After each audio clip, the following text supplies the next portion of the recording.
अन्य प्रेम की प्राप्ति के लिए अब हम साधन बताते हैं। बाबा कह रहे हैं पहले अपने इष्ट देव की बाह्य मूर्ति सेवा विराजमान करनी चाहिए, या नाम सेवा विराजमान करनी चाहिए, और उस बाह्य सेवा को साक्षात समझ करके करना चाहिए। साक्षात समझकर, साक्षात विराजमान है ऐसा भाव। बाह्य पूजा के साथ साथ मानसिक सेवा का बहुत बड़ा योग है, और यह बाह्य सेवा से ही मानसिक सेवा प्रारंभ हो जाती है। सेवा तभी पूर्ण होती है जब आप पहले उसका चिंतन करेंगे। चिंतन नहीं करेंगे तो सेवा पूर्ण नहीं होगी, वास्तविक सेवा सही नहीं हो पाएगी।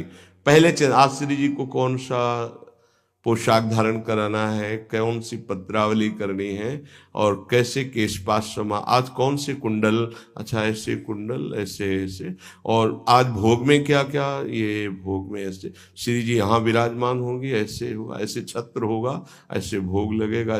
पूरी मानसिक चिंतन होता है, फिर वो सेवा प्रगट में होती है।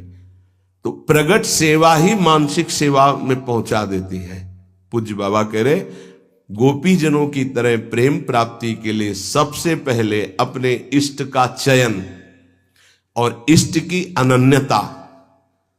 इष्ट की अनन्यता, इष्ट की अनन्यता में आ गया अपने इष्ट का नाम जपना, अपने इष्ट का मंत्र जपना, अपने इष्ट का ही गुणगान करना, अपने इष्ट के विषय में ही सोचना, ये सब आ गया।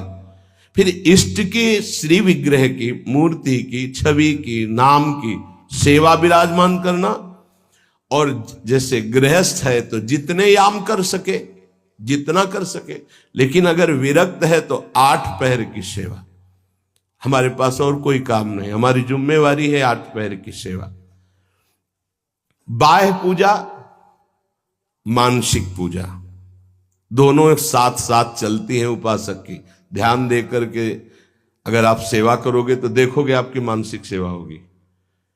आज वो वाली नथ पहनानी है, वो ऐसे धारण करानी है, हाँ आज इस रंग की पत्रावली, इस रंग की चोली, इस रंग के ऊपर चुनरी, और इस रंग का लहंगा, और ऐसे ये जो हो रहा है ना, ये मानसिक सेवा हो रही है, बहुत बड़ी चीज हो रही है।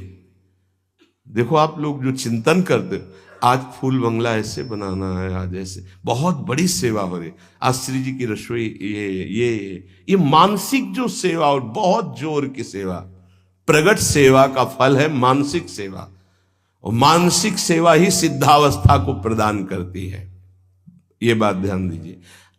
और जो इष्ट का नाम मिला है वो केवल जबान से ही नहीं, चिंतन के साथ होना चाहिए। प्रेम की बात कर रहे हैं, केवल हम जबान से रट रहे मंगल है, लेकिन यहां कह रहे गोपी प्रेम की बात, गोपी जैसा प्रेम, उसका चिंतन होना चाहिए। जैसे राधा राधा, तो हमारा चिंतन भी हो रहा है। बाह्य जप से बहुत समय लगेगा, जब बाह्य जप और आंतरिक चिंतन दोनों एक साथ होंगे, बहुत जल्दी वासनाओं का नाश होकर आनंद की उत्पत्ति होती है। केवल बाह्य जप से बहुत काल के बाद लाभ मिलता है, बाह्य जप के साथ आंतरिक ध्यान से बहुत जल्दी लाभ प्राप्त होता है। इष्ट देव का चयन, इष्ट देव की अनन्यता, इष्ट देव की प्रगट सेवा, मानसिक सेवा, और इष्ट देव का नाम ध्यान सहित जप, और इष्ट देव के ही गुणों का चिंतन करना। हमारी श्री जी का ऐसा स्वभाव, हमारे लालजू का ऐसा स्वभाव, उन्हीं की तरफ चिंतन करना। अन्य सब संबंध चिंतन को छोड़ना गोपी प्रेम की प्राप्ति है। महाराज जी सुनते हैं श्री सुखदेव जी का वैराग्य बहुत तीव्र और उच्च कोटि का था। क्या ऐसा कोई साधक वैराग्य नहीं धारण कर सकता? इस कोटि का वैराग्य क्या साधु के अंदर, साधक के अंदर नहीं आ सकता? निश्चित आ सकता है, पर ये सकामी साधक के अंदर नहीं, विषयी साधक के अंदर नहीं। जो निष्काम भाव से दृढ़ निश्चयी है कि केवल शरीर पोषण के लिए वस्त्र और भोग आदि, जो प्रारब्धवशात कोई चाह नहीं, उसके हृदय में तीव्र वैराग्य जागृत होता है, दृढ़ लक्ष्य, दृढ़ निश्चयी, शरीर की भी परवाह नहीं, नहीं खान पान ते भावे है, नहीं कोमल वसन सुहावे है, सब विषय लगे ते खारा है, हरि आशिक का मग न्यारा है। जो अंदर से दृढ़ निश्चयी नहीं है, अंदर से भगवत प्रेम का भाव लक्ष्य नहीं है, तो बाह्य त्याग फिर दंभ पैदा कर देता है, दिखावटीपना फिर आने लगता है, जो बहुत ही साधक के जीवन में धोखा पैदा कर देता है। ये बुद्धि है बहुत जल्दी सिद्ध होना चाहती है, फिर वो नाटक शुरू कर देता है, बहुत शास्त्र विरुद्ध आचरण होने लगते हैं। इसलिए निष्काम भगवत प्राप्ति का दृढ़ लक्ष्य, निरंतर भगवत चिंतन, खान पान आदि से राग रहित, तो श्री सुखदेव जी जैसा वैराग्य आ ही जाएगा। पूज्यपाद बाबा कहते ऐसा नहीं कि उनको जो वैराग्य था वो किसी को प्राप्त ही नहीं हो सकता। लाखों हो गए हैं, देखा थोड़ी सबने, लाखों हो गए, लाखों हैं, लाखों होते रहेंगे। ये भगवान की सृष्टि है। जैसे जड़ भरत जी की स्थिति आई, उनसे ऊंची ऊंची स्थिति के ज्ञानी महापुरुष देखे गए, उनसे ऊंची स्थिति के ज्ञानी महापुरुष देखे गए, पर चर्चा उनकी गाई गई है। भगवान ऋषभदेव जी के पुत्र है, लेकिन ऐसे लाखों जड़ भरत हो चुके, लाखों होंगे। ये भगवान की सृष्टि, ऐसे ऐसे महापुरुष ब्रह्मबोध संपन्न देखे गए, जिन बिल्कुल निरपेक्षता की मूर्ति, निरपेक्षता की मूर्ति। हाँ, जिस दिन से सन्यास हुआ कभी वस्त्र ही नहीं धारण किया, दिगंबर, गंगा जी का किनारा वही, और ऐसा सरल स्वभाव कि मतलब देखने से ऐसा लगता था देखता ही रहे कोई। ऐसे सब जटा, सब बाल, से दिगंबर बैठे हुए, वो भोला बालक जैसा चेहरा, वो तपस्या के धनी, बड़े बड़े धर्म सम्राट करपात्री जी आदि साष्टांग दंडवत करते। असनी गंगा किनारे स्वामी श्री अनंग बोधाश्रम स्वामी, सेनपुर स्वामी श्री मग्नानंद सरस्वती जी, नजफगढ़ श्री स्वामी ओंकारानंद, ये गंगा का किनारा ना, एक से एक महापुरुष, सिद्ध महापुरुष। पूज्य बाबा,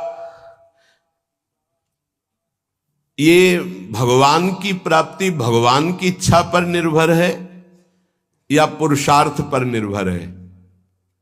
भगवत प्राप्ति भगवत इच्छा पर निर्भर है कि वो जिसको चाहेंगे मिल जाएंगे, या अपना भी कोई पुरुषार्थ है?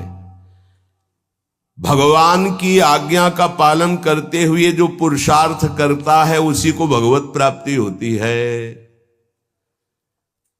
ये कायरता नहीं कि बैठे भगवान की इच्छा होगी तो भगवान मिल जाएंगे, ऐसे कभी नहीं होगा।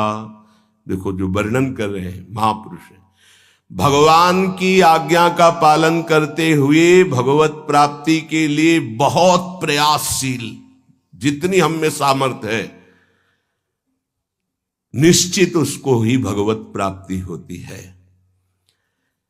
जिसका जितना तीव्र पुरुषार्थ होगा उसका उतना ही भगवत कृपा उसके ऊपर उतरेगी। पुरुषार्थ अत्यंत आवश्यक, रात दिन जो लगे हुए। सिद्धि असिद्धि में सम रहना है भगवान की इच्छा की बात है, ये छोड़ दो भगवान पर। फल की सिद्धि असिद्धि में हमारा प्रयास पूरा रहेगा, उसी को भगवत प्राप्ति होगी। सिद्धि असिद्धि में सम रहो, लाभ मिला कि नहीं मिला, फायदा हुआ कि नहीं, इस पर सम रहो, इस पर ध्यान मत दो। तुम पुरुषार्थ करते रहो, प्रयास करते रहो, निश्चित तुम्हें भगवत प्राप्ति हो जाएगी, पक्का। देखो ये पूरे जीवन की यात्रा की बात है, 4 दिन में सुधरने वाले नहीं हैं। विश्वास हमारी बात पर करना, ये कोई छोटे मोटे शत्रु नहीं है, नहीं तो तुम्हारी साधना फिर ढीली हो जाएगी कि 2 साल हो गए, अभी तो हम काम विजयी नहीं हुए, क्रोध विजयी नहीं हुए, अभी हम लोभ विजयी नहीं हुए, मोह विजयी। छोड़ो ये सब बातें, तुम भजन का पुरुषार्थ करो, जैसी स्थिति है वैसे शांत रहो, शांति से ये नष्ट हो जाएंगे। निरंतर भगवान के स्मरण में लगे रहो। भक्तों की ये मान्यता फल पर होती है कि भगवान जैसा चाहे, लेकिन पुरुषार्थ पर नहीं। हमें जो समय, जो दिनचर्या, जो भजन, उस पर हम कायर बन करके नहीं बैठेंगे अब जैसा भगवान, नहीं। उसके लिए हमें जो गुरुदेव ने आज्ञा करी, जो दिनचर्या, जो भजन, उस पर तत्पर रहेंगे। आप बहुत जोर देते हैं भजन पर, तो भजन किसे कहते हैं? अर्थात हम किसको माने कि भजन हो रहा है? उत्तर, अंतःकरण में निरंतर अपने इष्ट का गाढ़ चिंतन होना भजन कहा जाता है। अंतःकरण शब्द बोला है, यहां से गाढ़ चिंतन होना, निरंतर भजन कहते हैं, जिसे भगवदाकार वृत्ति, उसे भजन कहते हैं। दूसरा भजन का अर्थ है सेव्य को सुख पहुंचाना, सेवा, भज धातु सेवायाम। उपासक दो ये बातें पकड़े रहता है, उसे भजनानंदी कहते हैं। अंतःकरण से अपने इष्ट का गाढ़ चिंतन, वो रूप का हो, नाम का हो, मंत्र का हो, और शरीर से प्रकट सेवा में प्रतिपल लगे रहना, ये दो वृत्ति जिसके अंदर है वो भजनानंदी है। सेवा में चाहे वो गृहस्थी की सेवा हो, व्यापार हो, नौकरी हो, किसानी हो, या विरक्ति की सेवा में जो भी सेवाएं हैं, शरीर से प्रतिपल सेव्य को सुख पहुंचाने के लिए सेवा, और हृदय से प्रतिपल आराध्य देव का स्मरण, इसी का नाम भजन है। और यही भजन परमानंद प्रदान करता है, यही भजन महापुरुष बना देता है, यही सेव्य के समान कर देता है। प्रभु सेव्य है, प्रभु के समान कर, ब्रह्मविद ब्रह्मयु भवति। तो भजन क्यों करना चाहिए? अपना कमाते हैं, खाते हैं, जी रहे हैं, क्यों भजन करें? भजन इसलिए करना चाहिए कि हम अवगुणी हैं जन्म जन्मांतर से, अवगुण छोड़ने के लिए। हमारे अंदर बड़ी नीच वासनाएं हैं, उन वासनाओं का नाश करने के लिए। हम बड़े हीन विचार वाले हैं, उन विचारों का नाश करने के लिए। हमें हर तरफ से दुख ने घेर रखा है, उस दुख का नाश करने के लिए, जन्म मरण से छूटने के लिए ये हमें भजन करना है। हम जिसका भजन करते हैं उसके सारे सद्गुण हमारे अंदर आ जाते हैं। अतः हमें नाशवान वस्तु व्यक्ति का भजन नहीं करना, अविनाशी का भजन करना है। वो है श्री भगवान। भजन करने से सबसे बड़े भगवान है तो सबसे बड़ा बन जाता है। ये दीनहीन विचार, ये दुख, ये दुविधा, ये संशय, दरिद्रता, जन्म मरण, ये सब कूड़ा करकट खत्म हो जाता है। इसलिए भजन करना अत्यंत आवश्यक है। भजन करना अत्यंत आवश्यक है। इससे विशेष लाभ क्या होता है? भजन से विशेष लाभ यह होता है कि जहां से हम बिछुरे थे वहीं हम पहुंच जाते हैं। कहां से बिछुरे हैं? प्रभु से। ममैवांशो, कितना गलत हो गया है। भगवान ऐसा लगता है कोई और है, और संसार लगता है ये मेरे, और वो के ममैवांशो, वो मेरे पिता है, मेरे स्वामी, मेरे प्रीतम, मेरे सब कुछ, और उनको मैं भूल गया। ये बात जानने के लिए जब हम भजन करते हैं तो हमारे हृदय में आ जाता है कि हमारे प्रभु है। फिर जो सुख प्राप्त होता है वो कभी किसी लोक और भोग में नहीं प्राप्त होता। प्रेम स्वरूप हमारे इष्ट है तो हमारा प्रेम स्वरूप जागृत हो जाता है। भजन का लाभ है भगवान से बिछुड़े थे भगवान से मिल जाना। अगर भजन ना करे तो, पहले कहा भजन क्यों करना चाहिए, अब कह रहे हैं अगर भजन ना करे तो, अगर भजन नहीं करोगे तो विषय फंसा लेंगे, काम क्रोध लोभ मोह मद, और तुम्हारी दुर्गति कर देंगे। ये क्षण भंगुर विषयों का चिंतन होगा, क्षण भंगुर विषयों का भोग होगा, तो तुम्हें एक क्षण भी सुख का अनुभव नहीं होगा, दुख ही दुख तुम्हें घेर लेगा। अतः निरंतर भजन करने के लिए इसीलिए कहा जाता है कि कोई विषय चिंतन न बने, कोई विषय क्रिया ना हो, कोई विषय हमें दुख में फंसा ना पावे। सबसे बड़ा लाभ निरंतर भजन है। भजन करने का अधिकारी कौन है? बहुत बड़े ज्ञानी प्रश्नकर्ता श्री अखंडानंद सरस्वती जी। भजन करने का अधिकारी कौन है बाबा? सब भजन करने के अधिकार, सबका अधिकार है भजन करने। बाल बच्चा कोई भी, पुरुष नपुंसक नारी वा जीव चराचर कोय, सर्वभाव भज कपट तज मोहि परम प्रिय सोय। बाबा ये भजन करने वालों में भी पाप कर्म देखे जाते हैं, ये क्यों नहीं छूटते हैं? भजन तो सब पापों का नाश कर देता है, फिर भजन करने वालों से पाप कर्म क्यों नहीं छूटते? क्योंकि वो सही भजन नहीं करते। बहुत ध्यान से समझना, वो विषय चिंतन करते हैं, विषय भोग करते हैं, उस समय भजन छोड़ देते हैं, जिससे पाप बनता है, भजन में अरुचि होती है। हम इसीलिए तो कह रहे हैं निरंतर भजन करो, विषय चिंतन मत करो। जो भजन भी करता है और विषय चिंतन और विषय भोग भी करता है, उसको जन्म जन्मांतर लग जाएंगे, बाबा कह रहे हैं। क्योंकि जन्म जन्मांतर इसी से होते चले आ रहे हैं, बार बार विषय चिंतन, बार बार विषय भोग। इसीलिए तो हम कहते हैं भैया, एक जन्म का सारा मेहनत समय इस बात में लगा लो कि विषय चिंतन न होने पावे, पाप कर्म न होने पावे, भजन बन जाए। हम अगर एक जन्म प्रभु को दे देते तो अनंत जन्मों की बिगड़ी बन जाती, तो घाटा थोड़ी है, लाभ ही लाभ है।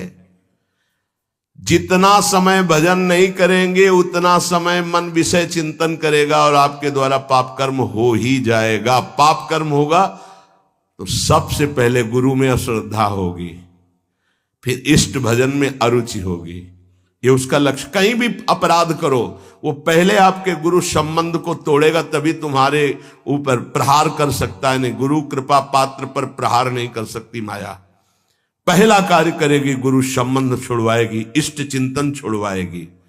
इसलिए हम कहते हैं जितना जितना समय तुम विषय चिंतन में देते हो, अगर वो भी भजन में दे दो तो पाप छूट जाएंगे, नहीं तो पाप कर्म होते रहेंगे, भजन का अनुभव नहीं होगा। कहा जाता है कि भजन करने वाला एकांत सेवन करे। इसका मतलब क्या होता है? क्योंकि हम जब वृत्ति को एक ईश्वर में, प्रभु में लगाना चाहते हैं, तो यदि हम ज्यादा भजन विरोधी व्यक्तियों का संग करेंगे, व्यवहार करेंगे, खान पान करेंगे, तो हमारी वृत्ति भजन में नहीं लगेगी। हमारा खान पान, हमारा व्यवहार एकांतिक होना चाहिए। कैसा एकांतिक? हम 501 ही प्रभु का नाम जपने वाले पा रहे हैं तो हम अकेले पा रहे हैं, ऐसा समझ लो। और 2 व्यक्ति हैं, एक विषयी है, प्रपंची है, तो मान लो हमारा भारी कुसंग हो रहा है। हम 500 में भी एक हैं और वहां एक में भी हम भारी प्रपंच में फंसे हुए हैं। ये एकांतिक भाषा को समझ लीजिए। हम इतने लोग बैठे हैं इस समय, सब एकांत है। बोलो किसके मन में क्या चल रहा है? एक प्रभु की चर्चा सुन रहे तो हम सबका मन एक ही है। एकांत का मतलब होता है अपने इष्ट के अनुरागियों का ही संग करना, अपने इष्ट में ही प्रीति हो ऐसा खान पान व्यवहार करना।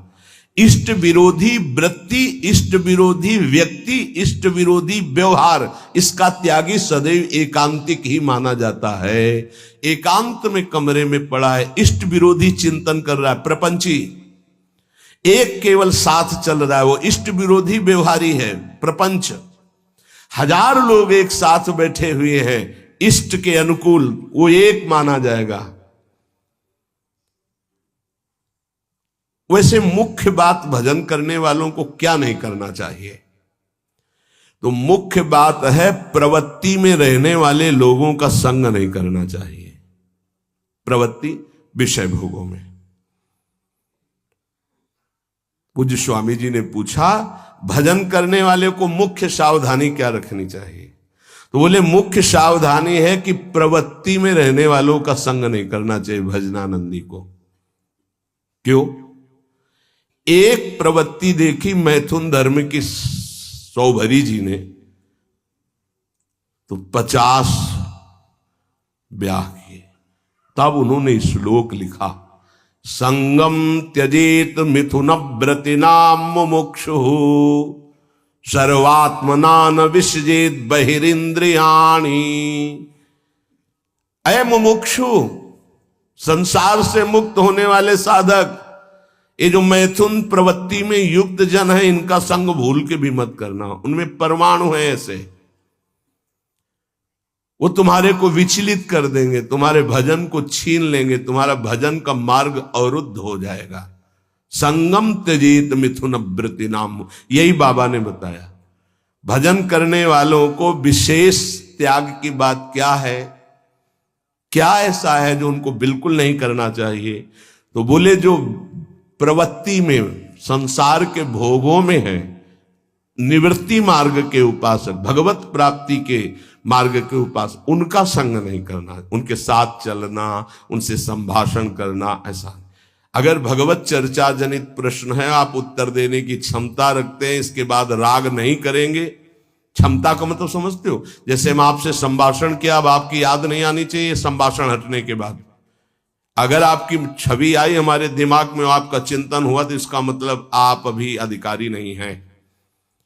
लाखों से संभाषण हो, लेकिन सब में राधा वल्लभ लाल की ही स्मृति रहे। राधा वल्लभ लाल एकांतिक में ध्यान में रहने चाहिए, एक भी छवि बाहरी नहीं आनी चाहिए, तब वो अधिकार प्राप्त होता है समाज सेवा का उपासक को। अधिकाधिक भजन में प्रवृत्ति करने वाले को ऐसे संग का त्याग करना चाहिए। बहुत जोरदार का संग होता है प्रपंच का। जैसे संत संग की महिमा है, ऐसे प्रवृत्ति मार्ग के संग की भी महिमा है। सीधे प्रवृत्ति में उतार देते हैं, सीधे प्रवृत्ति में। बहुत सावधान, बहुत सावधान। ये महापुरुष जन ऐसे नहीं बोल रहे, बहुत सावधान। प्रवृत्ति मार्ग के जनों का संग करना सबसे ज्यादा त्याज्य विषय भजन करने वालों को है, ये ध्यान रखें। बहुत तरह से फंसाव हो जाते, बहुत तरह से जलना पड़ता है, जलना पड़ता है, महसूस होता है कि हमने गलत किया, जो हमने स्वीकार किया वो गलत किया, महसूस होता है। पर एक बार स्वीकृति हो गई तो कुछ भी हो, इनका बेड़ा पार होना चाहिए। जिद्दी स्वभाव संतों का होता है, पर महसूस होता है। जब तक वैराग्य की प्रबल भूख न जागृत हो जाए और जब तक भगवत प्राप्ति का दृढ़ लक्ष्य न हो जाए, तब तक संग नहीं करना चाहिए। नहीं, रंग जो है वही चढ़ेगा जैसा हम करते हैं। महाराज सकाम भक्ति सुनते हैं और निष्काम भक्ति सुनते हैं, तो इसका क्या मतलब है? सकाम भक्ति और निष्काम भक्ति का अंतर क्या है? जो केवल प्रभु को चाहता है उसे निष्काम भक्त कहते हैं, और जो प्रभु से चाहता है उसे सकाम भक्त कहते हैं। सीधी भाषा में बाबा ने, जो केवल प्रभु को चाहता है वो निष्काम भक्त है, जो प्रभु से चाहता है वो सकाम भक्त है, जो केवल गुरुदेव को चाहता है वो निष्काम भक्त है, जो गुरुदेव से चाहता है अपनी अनुकूलता, अपने लिए, वो सकामता और निष्कामता में है। ये प्रभु से संबंध, सिर्फ प्रभु चाहिए। प्रभु का वैभव, प्रभु से कुछ नहीं, सिर्फ प्रभु से प्रभु चाहिए। आप चाहिए, आप गुरुदेव से सिर्फ गुरुदेव चाहिए। आप अपने स्वरूप में स्थित हैं, आप अपने स्वरूप का बोध करा दीजिए। जो हम आपकी शरण में हुए हैं, हम आप में तदात्म हो जाएं, बस आपसे और कुछ नहीं चाहिए। केवल प्रभु से कोई चाहना, प्रभु से प्यार ना होना सकामियों का लक्षण है। प्रभु से कुछ न चाहना, केवल प्रभु से प्यार करना, यह निष्कामियों का लक्षण है। ऐसे बड़े बिरले निष्काम। और महाप्रभु अपने धर्म के लिए तो कहते हैं, सबसे पहले कह रहे सबसो हित निष्काम मति, कोई चाह नहीं। सुना है कि परा भक्ति और ज्ञान में कुछ अंतर रहता है या नहीं? आपका क्या विचार है? क्योंकि पराभक्ति और ज्ञान दोनों अलग अलग है, पर है कैसे? तो हम तो नारायण स्वामी के विचार को ही स्वीकार करते हैं। पूज्य बाबा कह रहे हैं पराभक्ति और ज्ञान में तनिको नाही भेद, नारायण मुख्य प्रेम है, कहे संत अरुवेद। जब पराभक्ति को उपासक प्राप्त होता है तो उसमें शुद्ध ब्रह्म बोध भी रहता है और भगवत प्रेम भी रहता है। ये बड़े आश्चर्य की बात है। गीता जी में तो संकेत रूप में बोध को ही प्रधान कहा। ब्रह्मभूता प्रसन्नात्मा न शोचति न कांक्षति, समा सर्वेषु भूतेषु मद भक्तिम लभते पराम। मेरी पराभक्ति का परम लाभ क्या हुआ कि ब्रह्मभूत हो गया। और बाबा नारायण स्वामी के दोहे से कह रहे कि पराभक्ति में एक चमत्कार विशेष ये होता है कि उसे ब्रह्मबोध भी हो जाता है, आत्मस्वरूप का बोध भी, और भगवत प्रेम भी हो जाता है। पराभक्ति और ज्ञान में तनको नाही भेद, पर इतना है कि इसमें मुख्य प्रेम भगवदाकार भी रहता, स्वरूप बोध भी हो जाता है, जो पराभक्ति को प्राप्त हो जाता है। भगवत प्राप्ति के अनेक मार्ग हैं। एक पुरुष के द्वारा कई मार्गों में नहीं चला जा सकता, इसलिए साधक एक मार्ग का चयन कर ले और अपने गुरु प्रदत्त भजन भक्ति का विस्तार करे, आगे बढ़ाता चला जाए। इतना जरूर ध्यान में रहे कि भक्ति में विषय सुख नहीं है। अगर विषय सुख की आकांक्षा करेगा तो भक्ति अंतर्ध्यान हो जाएगी। ऐसा मान ले कि हमारे भाग्य में नहीं है, मान लो ना, पर बड़े भाग्य हैं, कोई भाग्यहीन थोड़ी हो। ये जो विषय सुख है ये तो पापियों को भी प्राप्त है। सुत दारा धन लक्ष्मी पापियों के घर होए, संत समागम हरि कथा तुलसी दुर्लभ। तो तुम्हारा दुर्भाग्य नहीं है, तुम उससे हंसने के लिए तैयार हो रहे हो, उसके साथ खेलने के लिए तैयार हो रहे हो जो बड़े बड़े मुनियों के भी ध्यान में नहीं आते। तुम्हारे भाग्य से नहीं है। ध्यान मुनि मन ध्यान धरत, थोड़ा अपने लक्ष्य की तरफ। और जब निकस कुंज ठाढ़े भय और भुजा परस्परंस, जब इनको तुम देखोगे तब कैसा होगा? आनंद समुद्र प्रिया प्रीतम। उपासक विषय सुख भक्ति में बहुत बाधक है। जिसको भक्ति की सिद्धि करनी है, प्रेम प्राप्त करना है, तो विषय सुख से बचना चाहिए। मन में लागी चटपटी कब निरखूं घनश्याम, तो नारायण भूल्यो सभी खान पान विश्राम। ये दोहा एक संत भगवान थे, गंगा के किनारे मिले थे, ये बार बार कहते थे, जो बड़ी मस्ती में गाते थे। मन में लागी चटपटी कब निरखूं घनश्याम, नारायण भूल्यो सभी खान पान विश्राम। विषय सुख भक्ति में नहीं। ब्रह्मादि के भोग सब विषम लागता ही, नारायण ब्रज चंद की लगन लगी है जाही। जब विषय सुख का सेवन साधक करने लगता है तो प्रभु का चिंतन छूटने लगता है, प्रभु में सुख नहीं लगता है। ये सबसे बड़ी कमी की बात। अगर आपको भजन करते प्रभु में सुख नहीं लग रहा तो आप कहीं विषय सुख ले रहे हैं। ध्यान दीजिए, जब प्रभु के चिंतन करते करते आपके आंसू निकलने लगे, रोमांच होने लगे, अब सुख आया है। इसलिए कुछ समय तक ये झूठे विषय सुख से बचो। कुछ अच्छा नहीं लगता। सच्ची भगवान वो सब संयोग प्रदान करते हैं, खान पान विश्राम सब, कुछ अच्छा नहीं लगता।